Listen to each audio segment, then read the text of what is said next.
telling me something about that. Maybe you can start introducing about the vision, philosophy of the company's work and all, and how they are engaging with the community and how transition from community development to CSR has happened. CSR तो पहले क्यों होता था, community development, cement companies had to do it. So maybe you start talking about the cement experience first. Yeah. वहाँ से आते हैं. Yeah, sure. So development sector. So 2001, I joined Ambuja Cement, and that was the time when CSR wasn't talked about. But still, there was a social responsibility that all these companies thought they had to fulfill. And we used to have a department called Community Development Department. But since it was perhaps ahead of its time, Ambuja had a foundation. Which year was this? This was 2001. 2001. And Ambuja had set up their foundation, if I am not wrong, in 1993 perhaps. So they were like ahead of their times. So I think the promoters had the vision that, they'll have to very actively engage with the communities. And then therefore they would require a platform or a vehicle through which they will fulfill that responsibility. So it all started there. My exposure to the cement sector. So because there is mining also involved, so there was a very, I would say, deep relationship or an interface with the communities. And but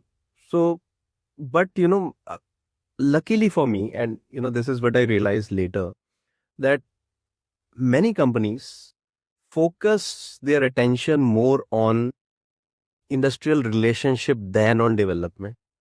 But luckily for me, all these companies in the cement sector that I have worked with, they didn't mix all this. They were I think very smart to keep these two aspects aside, or perhaps they were very committed that they wanted a very professional approach when it came to the development of the stakeholders and keeping the other things aside for the other teams to deal with that.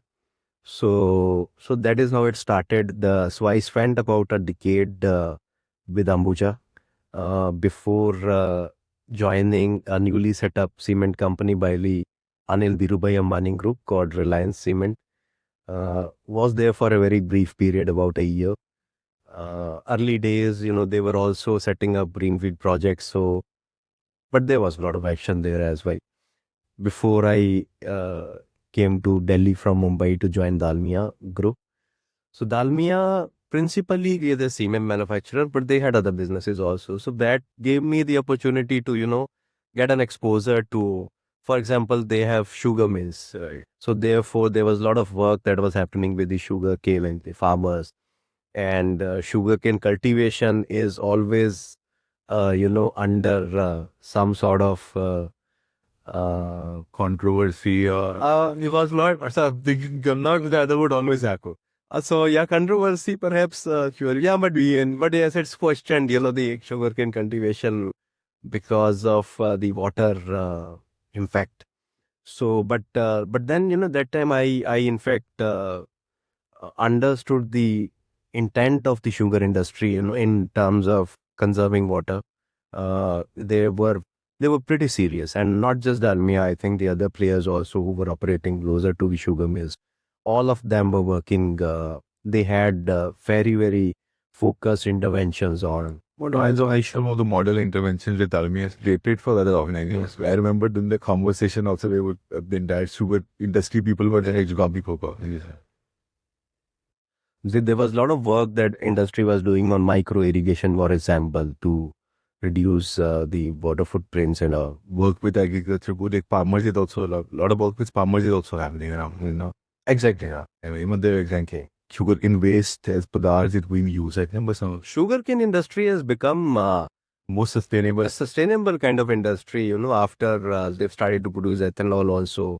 So power is another byproduct. Sugar of Back now back to the cement industry again. Now yeah. So but then of course Dalmia Cement, being one of the larger industries, cement industries in India. So they were also quite active through the Almia Bharat Foundation and of engaging the speakers and activities and all.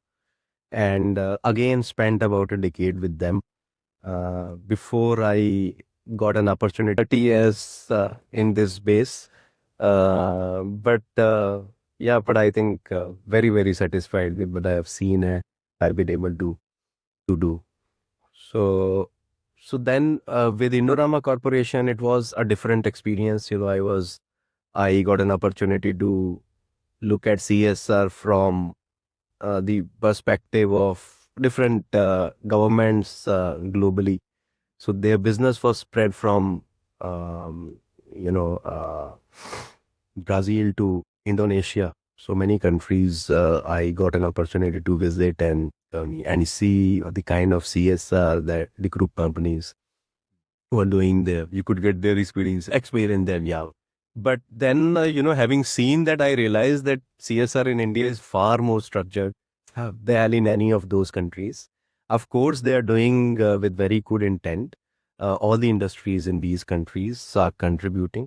But I think the way it's structured now, of course, post the CSR law that we have now, but I think even before that, we were.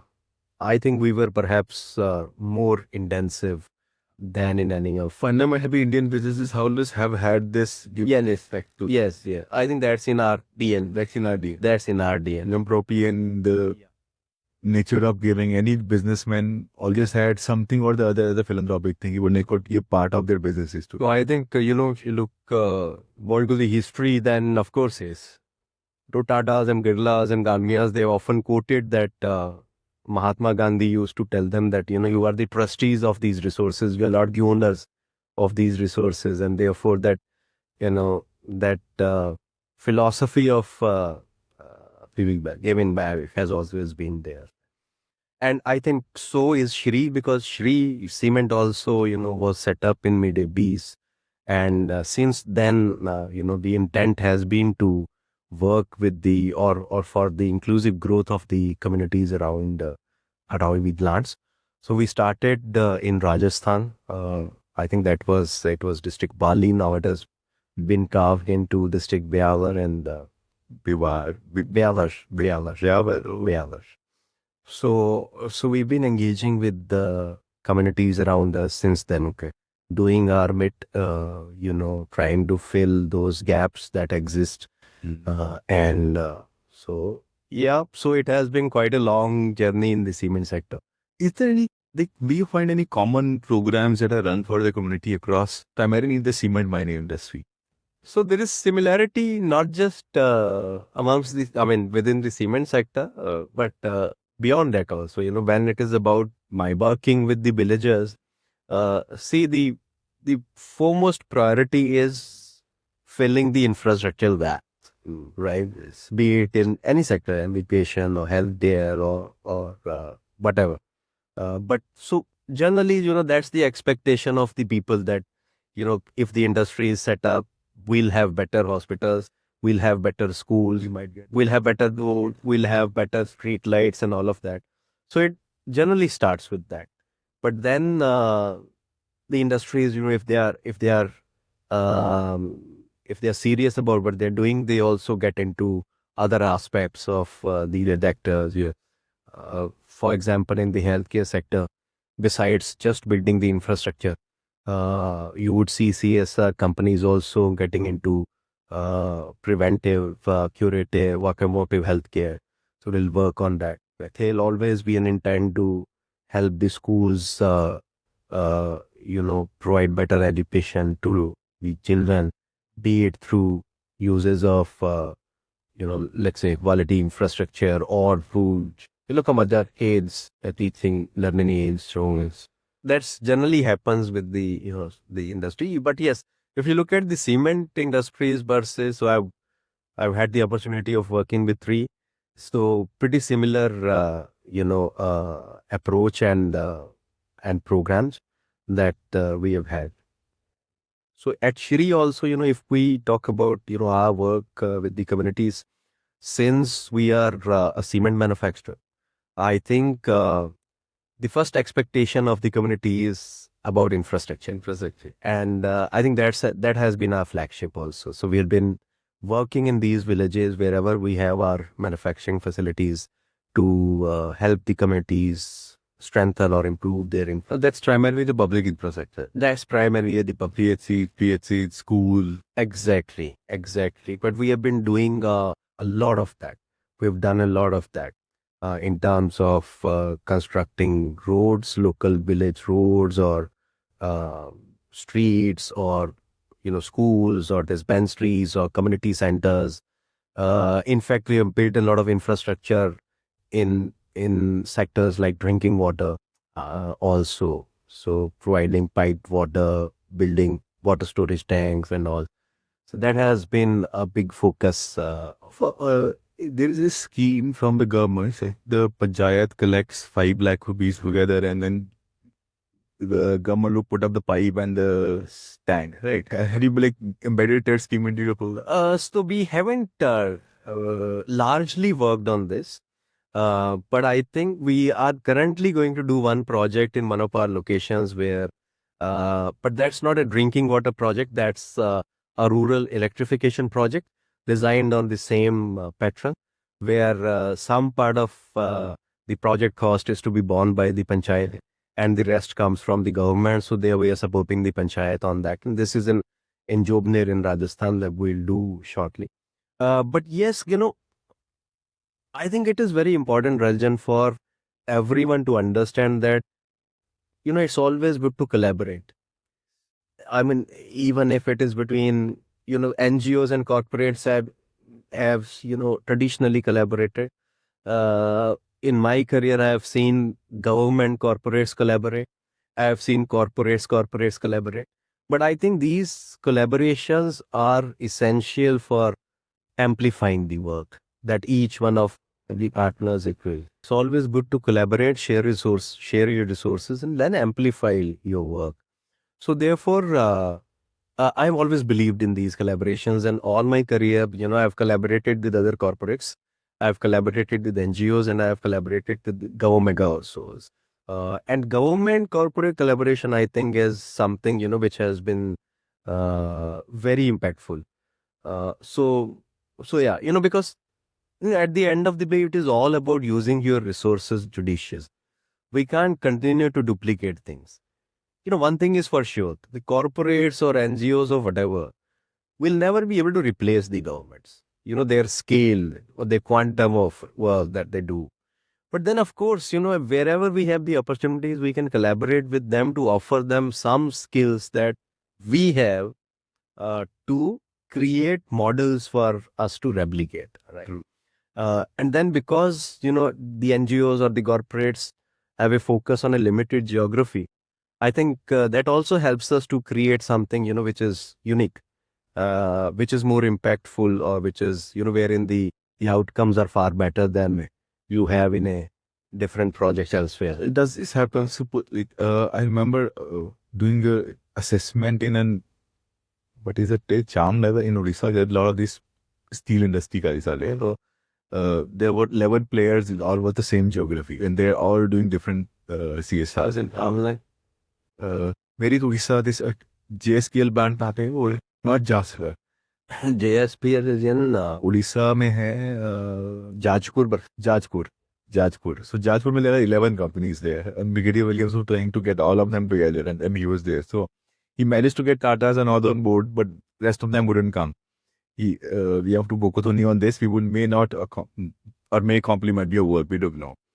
Does this happen in cement industry as well? So cement industry per se, cement to cement collaborations I have not seen. I have not seen, because perhaps I have not also seen many geographies where there are shared field area over here. One mine is with some Shree, probably they wouldn't know other comes. So if, for example, if we are operating, let's say at a location A, and working in X number of villages around us, there is a very less possibility that we'll have another cement company also working in the same Or any other profit. No, there could be other competitors, but generally not, because cement is a typical, mining industry. So other industries perhaps won't go to such a remote area to set up their manufacturing facilities. But yes, mining industries, cement industries, of course, work in same districts, same development blocks or tehsils. But incidentally, I have not seen villages which are like the same. Just to give you an example, Chandrapur in Maharashtra, if you go there, you have a lot of cement industry there, from Ultratech to Birlas to Ambuja, and many of them are there. There used to be Murli Cement also there, which was then taken over by Dalmia. But the program areas were different. But if you asked me, I think the programs could be same. so kind of programs could be the same, but then if you ask me personally, I think there's no harm in collaborating. Or there could be common NGO that is working and taken the same. Okay, well, the challenge is that many of the companies, not just in the cement sector, they have different approaches to to CSR.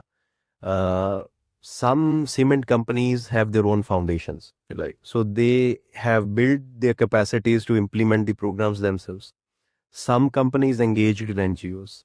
Some companies don't have foundations nor the NGOs. They would just do things themselves through their CSR department. Yes. So I think that's another reason that some of these collaborations haven't been able to happen. So there is no, say, sense of competition or anything. They're based by competition. Therefore, I think CSR, if somebody works with a sense of competition, then they're not going to reach anywhere. maybe we will make more impact than that one in our region. We will have more numbers. Doesn't make any sense. Doesn't make any sense, Doesn't make any sense, because if that happens, then perhaps one would lose the purpose. Yeah, let's try to do this. Let's just get all the cement company guys together in a room. Yes, and probably you can, if I had to give you a title, it will be like a cement CSR man. No. I think You work in so many cement companies. no, but I think cement sector, I have known many CSR professionals in the cement sector who have had far bigger role to play in the sector. So I think there are far many number of other people who deserve this title than individuals. I guess individuals are CSR, individuals are in the CF sector. But anyways, I mean, titles are not important. I'm just kidding, but IFS are not. I'm trying to remember. So, Babi Ambuja se Pearl has been there for a long time. Yeah, like she died there for long, very long time. But then that's only one company. you carry you go Hopcon from 4 or 3, 4 or 3. Three cement company. But then every manufacturing sector, I think, is pretty interesting in terms of community engagement, CSR, inclusive growth. And good thing is that the companies are very, very serious about what they're doing. And ever since we have CSR committees and the boards reviewing CSR, I think the focus has definitely shifted from output to impact back. And that is, I think, something very nice that has happened to the CSR in India. So, in the last decade, like a lot of these people say first 3-4 years were a relevant thing. And, another 5-6 years were primarily understanding how the sector works because there were not many development sector works, people in there. So now, does it look like the next 10 years are going to be primarily focused on outcomes and impact? And most of these programs, which do not look like CSR, which used to be branding, brand creation or whatever, they will flicker out and we see long-term programs. Like, I want to understand it from your perspective. I really wish that happens. But fortunately, unfortunately for me personally, I haven't realized that transition much. The reason is that while this law came into 2014, ever since 2000, 2001, I had been working on programs which were very similar to what was expected after the law came into being.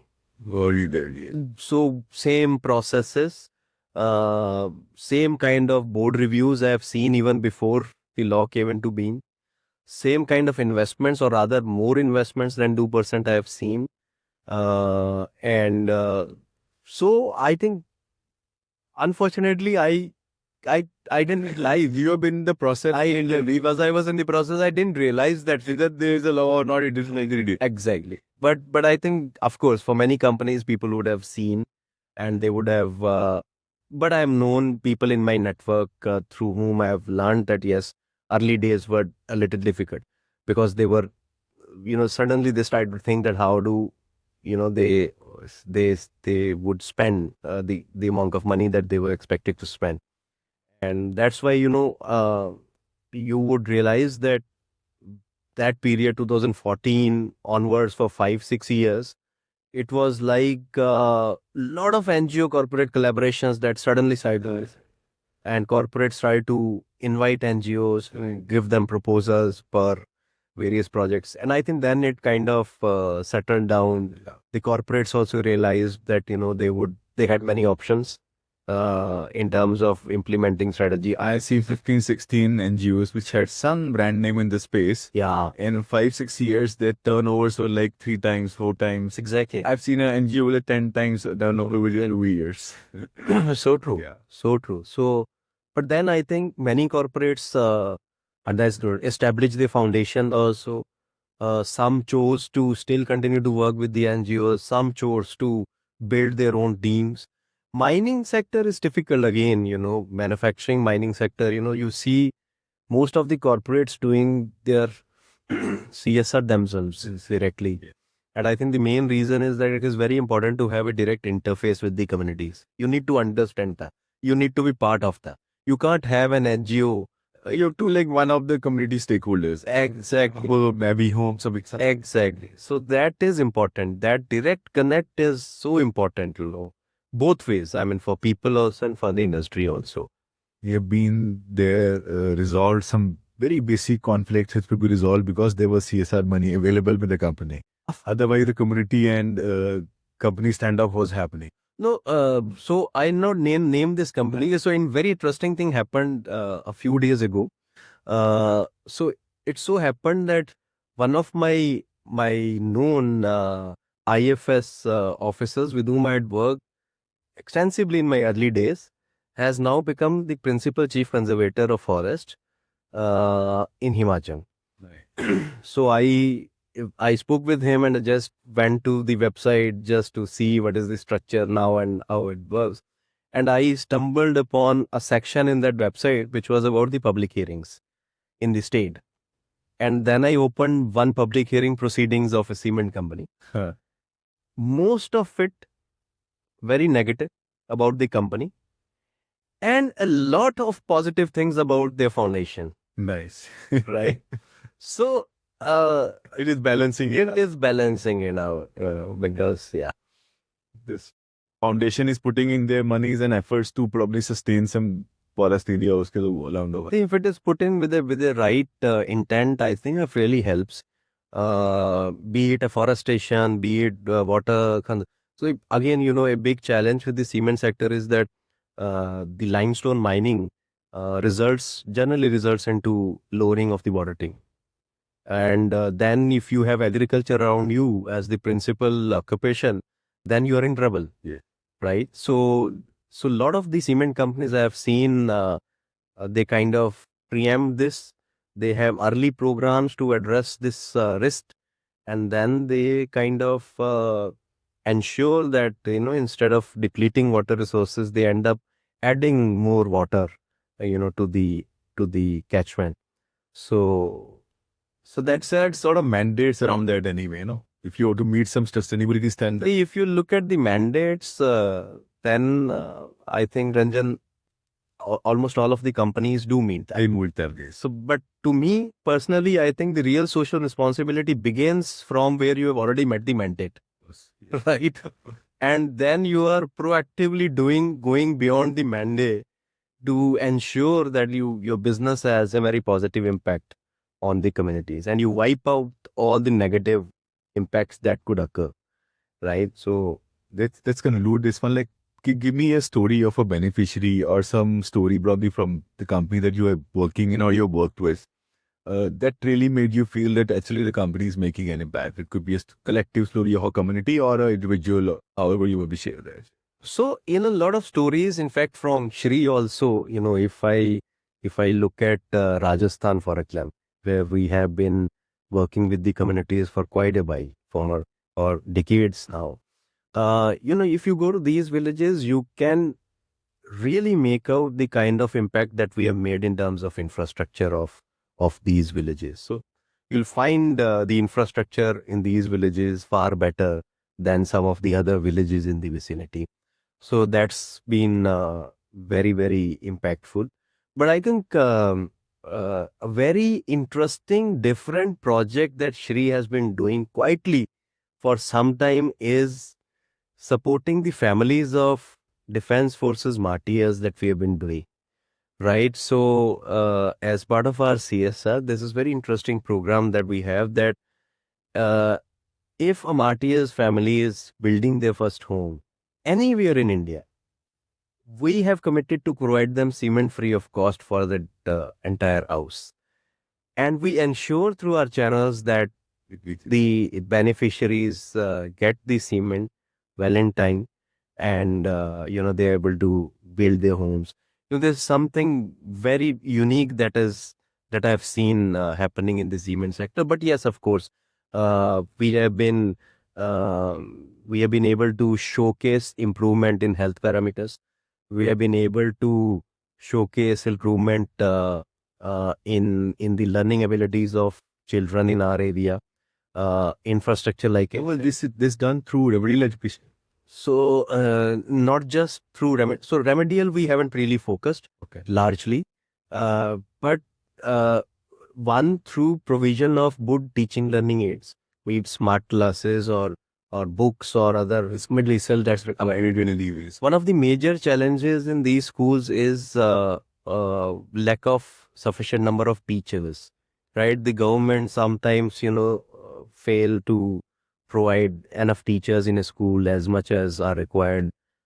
So we kind of assist the school management committees to hire additional teachers. You pay this help. And yeah, so we bear the cost of that.